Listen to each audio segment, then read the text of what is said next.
Morning, guys. Happy Monday, the beginning of a new week. Here we go. Lot to discuss. A lot of things on my mind since Friday. So I want to go in order here. We're going to start with the Orioles and kind of just get this out of the way because nothing's really changed for me. I wanted a whole week to go by and say, you know what, I want to reevaluate. This is a really big week. They just had an awful series in Detroit where they lost a doubleheader and then they get shut out by Scooble and it's just like a double A lineup. It was really bad. So they had their players only meeting. They come home, they get the Yankees and the Royals, and they get business done against the Yankees, despite the middle game being an awful game. They win 2 out of 3, and then boom, they beat the Royals on Friday night, and you're feeling good. You're feeling like that was the type of game. It was an old school Orioles game, the way that we built this roster to begin with, Batista, blah blah blah. And then Saturday sucked. It was one of those games where it's a long season, and you kind of just want to wash it away. It is what it is, just not a great game. And Sunday became an important game. Yesterday was an important game for vibes, for momentum, for standings. We're getting to the point in the season where you are checking the standings every day and seeing how the other teams are doing, which, by the way, nobody's doing great in the American League East. But yesterday was an important day, and it just turned into a disaster. So my takeaway from it was not the Charlie Morton, putting him in at the end of the game. I'll get to him in a second. My takeaway from it is if you're not going to get runs in with, when runners in scoring position, if you're not going to cash those in, then, you deserve to lose. So everyone comes away from this game. I'm listening to people. It's like, oh, the offense finally broke out. Sometimes you have to dig a little bit deeper than just the headlines of the box score. Yeah, I'm glad we hit a bunch of solo home runs. But the name of the game in baseball is you got to have the timely hits. And the Orioles couldn't do it last year in the second half of the year. And they can't do it this year. So even though I'm happy that, Holiday hit a couple home runs and the offense, let the long ball fly, the runners in scoring position, they didn't get one hit until the eighth inning with Mountcastle. They were 0 for 9 before that. And it just leaves it too much up to chance. It's low hanging fruit to hop on here after some pitchers don't pitch well and say they suck. And I don't know what the value of that is. If you're being logical about Charlie Morton and you're being logical about starting pitching, what did you expect the Orioles to do? Like, if it's a sunken cost, he's going to have to get 5 more chances to be terrible. Like, that's just the nature of the Orioles roster. There's nobody that you could have pointed to where you're like, well, let's give this guy a chance. Let's give this guy a chance. Charlie Morton's been doing this for a long time, and he's been really bad. I don't love the decision to bring him in last night in a 2-run game where it felt like the Orioles had a chance to come back. But he did get the first 2 guys out. So what are you going to do? Just be done with him? Like, I think that would be the easy thing to say because he's been so bad. They're 0-8 every time he comes into the game. I get it. I get all the numbers. I'm not a Charlie Morton fan. I just think that the reaction to the game yesterday for some people that I think really know baseball was like low-hanging fruit. If you're just going to give the Orioles offense a pass because they hit a bunch of home runs yesterday, you're not really understanding how baseball works. You have to have the timely hits. The Orioles could not get them done. They just left it up for chance. And, yeah, the Royals snapped out of a home run streak. The ball was flying yesterday. But my main takeaway from it is the Orioles can't play complimentary baseball. It gets back to the manager. It gets back to the general manager. They're so worried about the PR lately. And it started in Arizona with Corbin Burns and Elias.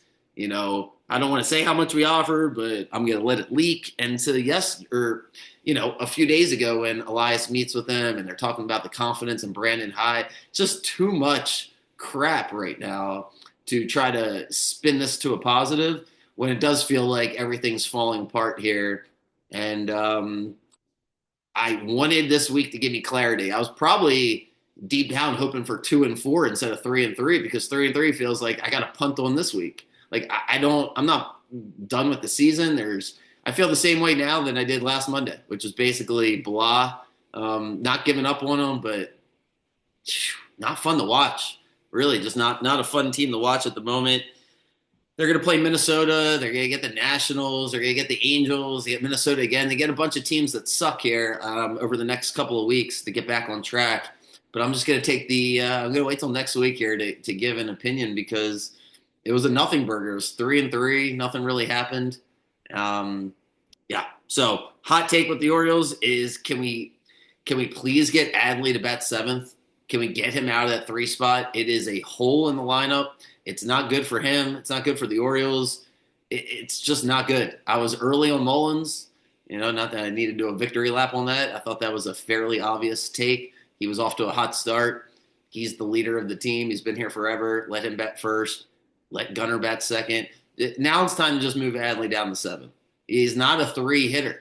And I think you need to strengthen the bottom of the lineup. We need some more consistency. It's time to reward some guys that have been hitting the ball better and just let them stay up in the lineup.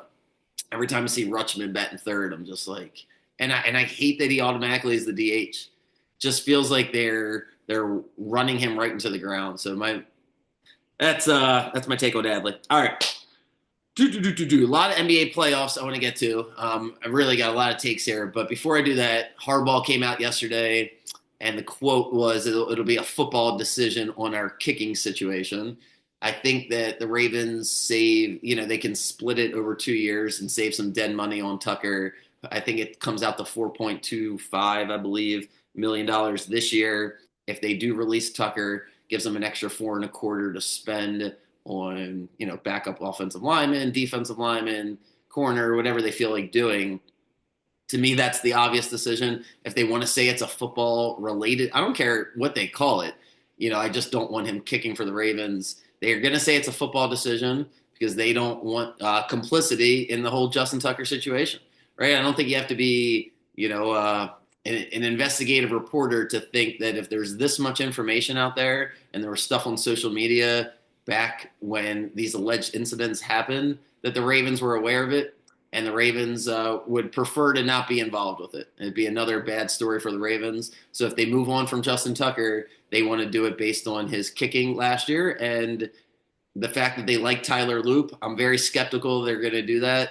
I have a feeling that Tucker will still be the kicker. I hope I'm wrong, though. The quotes yesterday were more inspiring than they have been since the draft, with Harbaugh speaking very highly of Tyler Loop.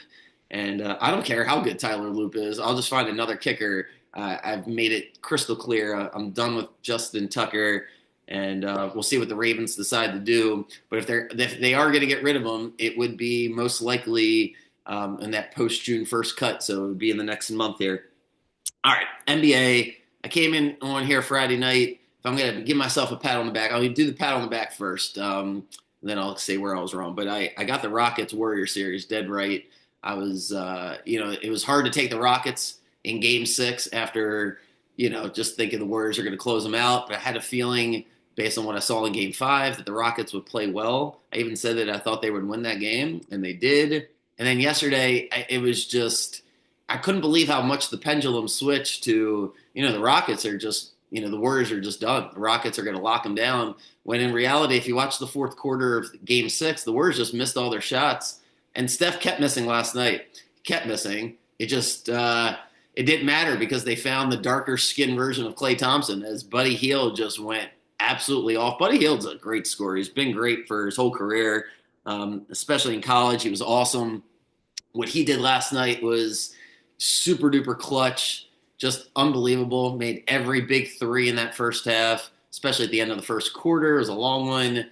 He was great. But the takeaway and the reason why the Warriors won yesterday is Steph Curry is the best guard I've ever seen play basketball, not just because of his shooting or because of his playmaking. It's off the ball. And as I get into some of these other guards, he's willing to move off the ball in a way that just makes everybody better. It opens up the court. It's why they're so hard to defend. It's why they can be undermanned and have not great shooting this year and still knock off the number 2 seed. The Curry is so good. And then in the fourth quarter, he was the best player. So it went from can't score, can't get any points, and now he's making reverse layups, a couple big threes, closed out the game for the Warriors. But the MVP of the game yesterday, even though Buddy Hield scored 33, was Draymond Green. I don't like Draymond at all. I find him incredibly hard to root for. But last night, if you didn't know anything about him, you just watched the game, you're like, man, that guy's the best player on the court. The way he was playing defense against Şengün and the rebounding was out of this world. He made a commitment not to talk to the refs, which, by the way, is such a more pleasant game to watch. I still don't know why players are even allowed to talk to a referee, like why that would be a rule. What is the value of that? Nothing. There's nothing that ever needs to be communicated from a player's perspective to a referee. So anyway, with Green just minding his own business yesterday, it was easy to watch. Warriors were great. Jimmy Butler made a bunch of big shots. So I give myself credit there for switching, as I had the Rockets in all the games, 3 or 4 of the games, and I had them for the series, but I just could not get I couldn't get off the Warriors last night, and that turned out to be the right decisions. As far as the Warriors and the Timberwolves, the Warriors are going to beat them. Minnesota is not going to have the discipline to stop the Warriors. They're going to go from playing the slow-mo Luka Doncic Lakers, where Luka, I can't stand Luka by the minute. Every time I watch more basketball, I'm like, how is this fat guy even playing basketball at such a high level? Like, he's the only fat person in the NBA. It's unbelievable. Unbelievable how Luka sabotages LeBron opportunity to win a championship this year because he just is not in shape, can't move, can't guard anybody, can't get open without the ball. So Minnesota's going to go from that to Steph Curry and the Warriors. I don't see it for Minnesota. They're going to try to bully Golden State. But you know what? Golden State actually has a head coach who doesn't mind admitting that he was wrong. And so the reason why the Warriors won last night is because Steph Curry was like, you know what? I didn't really coach a good game in Game 5 or Game 6. I should probably use my 3-time champion, Kevon Looney, who's a big guy who at least can get a couple rebounds. And that's what happened last night. Even though the Rockets still out-rebounded the Lakers, some of those were at the end of the game. They were critical rebounds in that second quarter and third quarter where Looney's big body out there prevented the Rockets' 2 big man lineup with Şengün and Steven Adams from just dominating. That was a huge adjustment. He played Kuminga as well, and Kuminga sucked. Kuminga was an absolute zero. It was really a negative for the Warriors yesterday. But Looney was amazing. I think he only played 11 minutes, but it was a huge 11 minutes. And it was the complete opposite of what Redick did with the Lakers, where he said before the game, I'm not playing Jackson Hayes because Jackson Hayes has bad numbers to start the game. I'm sick of starting him. I'm sick of playing him. And, you're what, 10, 15 minutes into the game, and Rudy Gobert's getting every rebound, and you look on your roster, you're like, I don't care if you don't like him or not. Is he tall? Because somehow the game of basketball got oversimplified in the Lakers series to, we're not tall enough. Like what? But yet you did have some guy that was tall enough, and you didn't play him. And the Warriors, the same thing was about to happen to them, where they're just not tall enough, not big, not strong, just literally tall. Like we don't have anybody tall enough to. It's like a.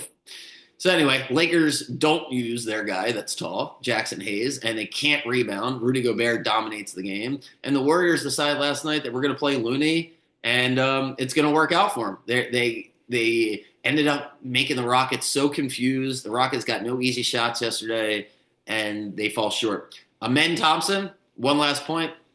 Amen Thompson, I would not trade him for Giannis. I think he is absolutely untradeable. If the Bucks called the Rockets today and said, Amen Thompson or Giannis, no. The answer is no. I get him for 3 more years on a rookie deal, and he's 9 years younger. What he did last night, if he doesn't hurt his calf, so the Rockets cut it to 4, and then he hurts his calf, Curry makes a bucket, or Butler makes a bucket, and then Curry hits a 3 because his calf's really bothering him. I don't know. Maybe the Rockets have enough gas there to pull it out. But Amen Thompson, his stock rose more than I could ever imagine. I knew I loved him before this series. I knew I liked him the first 6 games. What he did yesterday was ridiculous. The Rockets are going to get blown out. Everybody on that team was scared, felt like they were punked, and he just kept going to the basket. He tipped the ball in, offensive rebound, like 3 or 4 of them, or I don't know how he made it. Podziemski Pods on the Warriors was a no-show at all. Looked like he was scared to death because of Amen Thompson. Looked like he was just arms are all over the place. And so once Pod was open to shoot, he couldn't make a shot. I love Amen Thompson for the Rockets. And I do like the Warriors to knock off the Timberwolves. I just think that the Warriors have enough defense to slow down Minnesota. Anthony Edwards is going to have to be amazing. And I think the Warriors are going to have enough guys to throw at him that are built similarly to him with Moses Moody and Kuminga. And even Buddy Hield, Gary Payton, who was sick last night. So I do like the Warriors. That's that for them. The other series, I cannot wait. I will be so amazed to watch this game starting tonight. The Nuggets and the Thunder, because I've been saying all season that I think the Nuggets are better than the Thunder in a 7-game series. That was before they fired their coach, but that was also before I watched them mop the floor with the Clippers in Game 7. I give myself half credit because I didn't want to take the Clippers in Game 7. Had a bad feeling about it. I didn't pull the trigger on the Nuggets. I just kind of let it ride out. Um, Jokic, it's same thing as Curry. Like just the basketball IQ makes everybody so much better that it's almost like he saved his legs those last couple of games.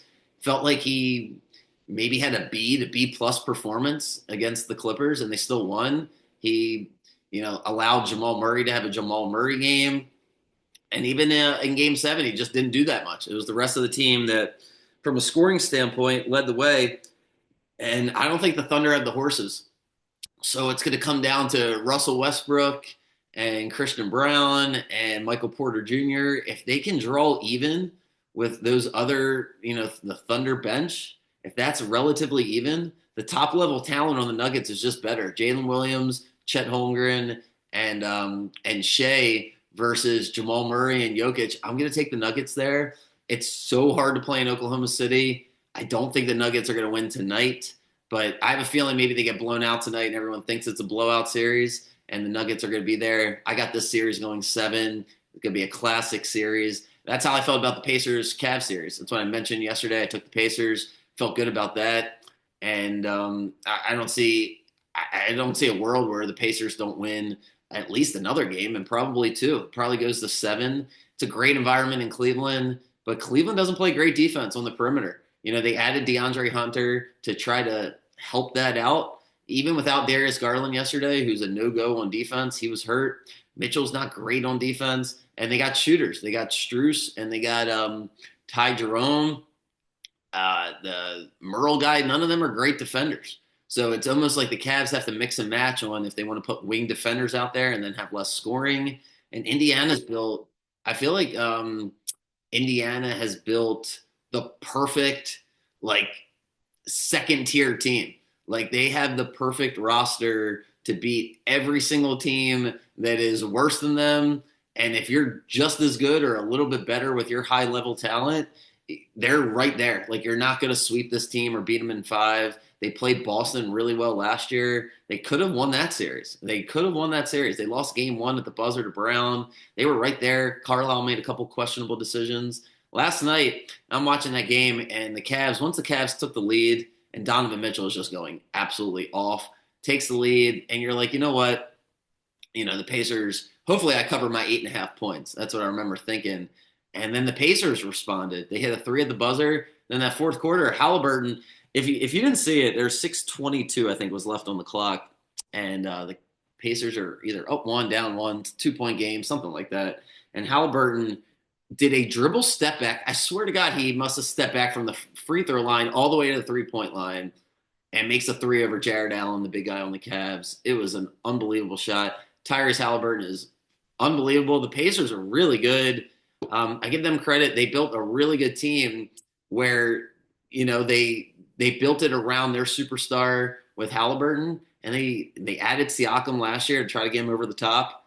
Is Siakam the guy to get him over the top? Probably not, but man, they are a hell of a matchup here for the Cavs. And then the last series, I got, the Knicks Pistons was a great series. I was proud of myself for not taking the Pistons in that last game because I really wanted to, but I had a feeling that, the moment be a little too big for them. And then they came all the way back, but Brunson got it done. The Knicks-Celtics is going to be a great series. The only way the Knicks win this series is if they play super physical and slow the game down. They got to play this game like it's 1993. They got to beat up Boston because they don't have the horses. They built a team to try to go after Boston, and they're just a little bit short. Bridges is good. That's a nice addition. Towns is a nice addition, but they're not really better than they were last year, even though it's a different roster. They're just not very dynamic, and offensively, they don't have any plays they run. Like they don't get any easy baskets. It's all Brunson. I would be hard pressed to see the Celtics lose this series like everybody else, except I do think it's in the cards that this thing gets extremely physical. I remember the last game of the regular season, Boston beat them in overtime. It was in New York. Tatum was amazing, but the Knicks were right there. So I'm probably not going to want to give 7, 8, 9 points for Boston and whatever the spreads are when they're home.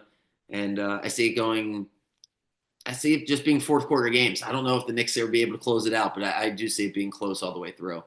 So yeah, what I got wrong was the Lakers that didn't work out, and the Clippers couldn't close it with the Nuggets. But feel pretty good about the NBA so far. Excited. This is my favorite round because it's nonstop basketball. The next round it slows down a little bit in the Eastern and Western Conference Finals, but you're gonna get games every day. Usually you get 2 games. So we got the Celtics and Knicks tonight, and then Nuggets and the Thunder following that. So cool, good stuff. Hope everybody has a great day. And yeah, if you need anything, got any questions, please feel free to reach out. I'll put out my bets here later this afternoon. And yeah, everybody take care and enjoy the off day for the Orioles. We'll recap them next week, see if we can turn this thing around. See ya.